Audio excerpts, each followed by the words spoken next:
सपने वह नहीं होते जो आप सोने के बाद देखते हैं। सपने तो वह होते हैं जो आपको सोने नहीं देते। ये gold statement doctor APJ Abdul Kalam ji का है। 21वीं सदी में आज भारत जहाँ पर है वह बहुत संघर्ष के बाद पहुँचा है। पहला संघर्ष देश की गुलामी थी और दूसरा संघर्ष देश में कोई टेक्नोलॉजी नहीं थी। आजादी मिलने के बाद भारत को अमेरिका, फ्रांस, चाइना जैसे बड़े बड़े देशों से हर रोज धमकियाँ मिला करती थी। इसी दौरान भारत में एक ऐसे इंसान का जन्म हुआ जिसने भारत देश को अपने कंधों पर उठाकर आज एक ऐसे मुकाम पर खड़ा कर दिया। 21वीं सदी में भारत जहां है उनके बहुत बड़े योगदान के कारण ही है। आप शायद समझ ही गए होंगे, यह है भारत के missile man doctor APJ Abdul Kalam. Abdul Kalam की वजह से आज Bharat, Russia, America, North Korea जैसे बड़े बड़े देशों को टक्कर दे पाता है, क्योंकि पहले के समय में भारत के पास कोई टेक्नोलॉजी ही नहीं थी। किसी भी देश की वैल्यू उसकी टेक्नोलॉजी के द्वारा देखी जाती है। अब्दुल कलाम जी ने भारत को टेक्नोलॉजी दी, मिसाइल दी, न्यूक्लियर वेपन्स दिया। इसके साथ ही भारत के न्यूक्लियर पावर वाला देश बना दिया। यह सब हमारे लिए बड़े गर्व की बात है।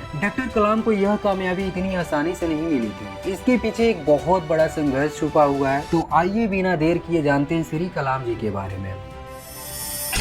नमस्कार, आप देख रहे हैं बायोग्राफिकल मोटिवेशन। अब्दुल कलाम का जन्म 15 अक्टूबर 1931 को तमिलनाडु के रामेश्वरम में हुआ था। इनके माता पिता अधिक पढ़े लिखे नहीं थे। इनका जन्म एक मुस्लिम परिवार में हुआ था। उनके पिता जैनुल आब्दीन एक नाविक थे जो रामेश्वरम में आए तीर्थ यात्रियों को एक छोर से दूसरे छोर ले जाया करते थे, और उनकी माता श्यामा एक हाउस वाइफ थी। उनके टोटल 10 भाई बहन थे, इसीलिए उनके परिवार की आर्थिक स्थिति मजबूत नहीं थी। इन्हीं परिस्थितियों की वजह से अब्दुल कलाम जी को बचपन में ही काम करना पड़ा। इसीलिए कलाम जी ने न्यूज़पेपर और मैगजीन बेचने के काम किया। इन परिस्थितियों के बाद भी कलाम जी पढ़ाई से विचलित नहीं हुए। उनके अंदर हमेशा कुछ नया सीखने की हमेशा चाह रहती थी। अब्दुल कलाम ने अपनी स्कूलिंग पास की एक छोटे से विद्यालय से की। कलाम जी का मानना था कि वह बहुत गरीब परिवार में पैदा हुए थे, लेकिन वह एक नसीब वाले परिवार में पैदा हुए थे। जब 5वीं क्लास में थे तो इनके टीचर सुब्रमण्यम अय्यर पढ़ा रहे थे चिड़िया कैसे होती है। बहुत बार समझाने की कोशिश की, किसी को समझ नहीं आ रहा था। फिर वह उनको समुद्र के किनारे उड़ते हुए चिड़िया को दिखाया और उसी समय कलाम जी को एरोनॉटिक्स समझ में आ गया। उनके माता पिता शिक्षित होने के बावजूद कलाम जी की बातों को समझते थे। इसके साथ ही उनको सपोर्ट भी करते थे।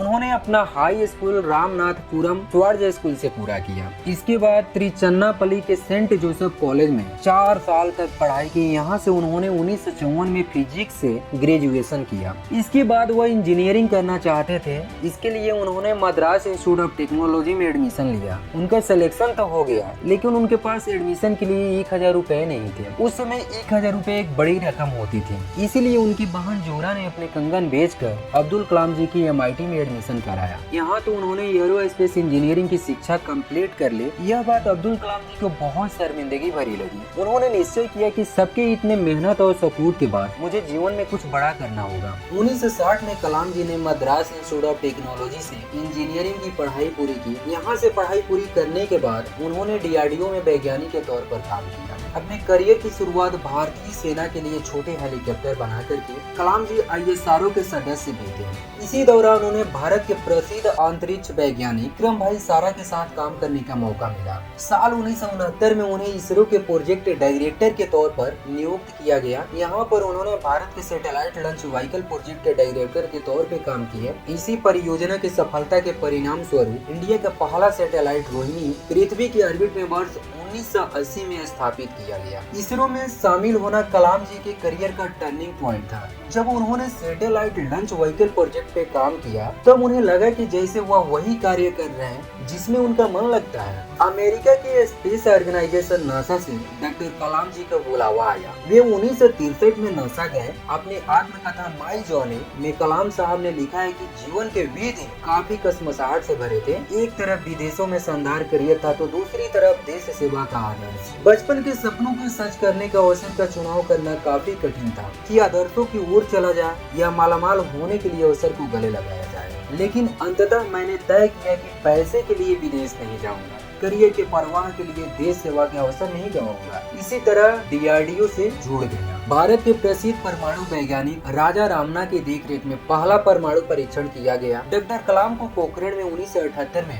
परमाणु परीक्षण देखने के लिए बुलाया गया। डॉक्टर कलाम जी ने अपने कार्य की सफलताओं से 70 व 80 के दशक में बहुत प्रसिद्ध हुए। उनका नाम भारत के बड़े बड़े वैज्ञानिकों में शामिल होने लगा। भारत सरकार ने ambitious integrated guided missile development programme का शुरुआत डॉक्टर कलाम की देखरेख में किया। वह इस प्रोजेक्ट के चीफ ऑफिसर थे। इन्होंने ही भारत की अग्नि और पृथ्वी जैसे मिसाइलें दी। डॉक्टर कलाम प्रधानमंत्री के साइंटिफिक एडवाइजर के रूप में 1992 से 1999 तक रहे। इसी दौरान वह DRDO के सचिव भी रहे। भारत के दूसरे परमाणु परीक्षण में डॉक्टर कलाम इस प्रोजेक्ट के कोऑर्डिनेटर थे। इसमें उन्होंने बहुत महत्वपूर्ण भूमिका निभाई। डॉक्टर कलाम जानते थे कि किसी व्यक्ति या राष्ट्र के समर्थ भविष्य के निर्माण में शिक्षा की क्या भूमिका हो सकती है। उन्होंने हमेशा देश की प्रगति के पथ पर आगे ले जाने की बात कही। उनके पास भविष्य का एक क्लियर ब्लूप्रिंट था, जिसे उन्होंने अपनी पुस्तक India 2020 a vision for the new millennium में प्रस्तुत किया है। इंडिया 2020 पुस्तक में उन्होंने लिखा है कि भारत को वर्ष 2020 तक एक विकसित देश और नॉलेज सुपर पावर बनना होगा। उनका कहना था कि देश की तरक्की में मीडिया को गंभीर भूमिका निभाने की जरूरत है।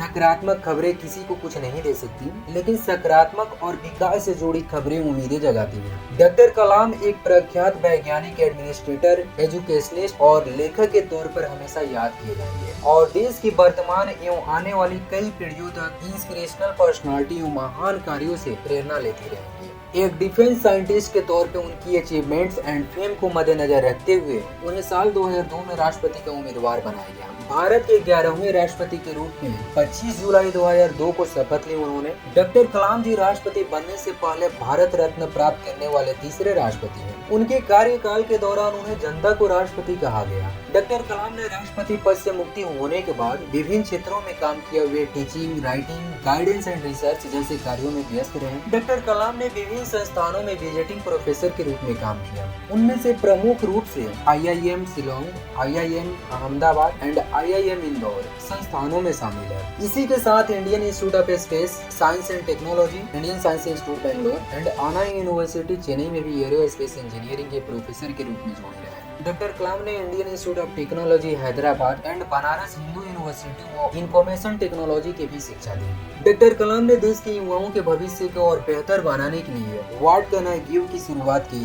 जिसका उद्देश्य देश से भ्रष्टाचार को सफाया करना है। देश के युवाओं में उनकी लोकप्रियता को देखते हुए 2 बार MTV youth icon of the year award के लिए नॉमिनेट किया गया। उनके जीवन पर आधारित फिल्म आई एम कलाम 2011 में रिलीज हुई थी। विभिन्न व्यक्तित्व के धनी डॉक्टर कलाम ने बहुत से सराहनीय कार्य किए। इसी के चलते उन्होंने बहुत सी बुक्स भी लिखी। उनमें India 2020 a vision for the new millennium, wings of fire and autography, हम होंगे कामयाब जैसे बहुत सी पुस्तकें उन्होंने लिखी। और भारत सरकार ने 1981 में पद्म भूषण एंड 1990 में पद्म विभूषण और 1997 में भारत रत्न अवार्ड से सम्मानित किया गया। इसके साथ ही साथ उनके पास बहुत से अवार्ड उनके नाम है। 27 जुलाई 2015 दिन सोमवार को डॉक्टर कलाम अपने टीम के साथ IIM शिलोंग गए। डॉक्टर कलाम कभी लेक्चर के लिए लेट नहीं होना चाहते थे। वह कहते थे कि छात्रों को इंतजार नहीं कराना चाहिए। उन्होंने अपने लेक्चर शुरू किया, उनका एक वाक्य ही पूरा हो पाया था, तभी वो लेक्चर हॉल में गिर पड़े। डॉक्टर कलाम को अस्पताल पहुंचाया गया,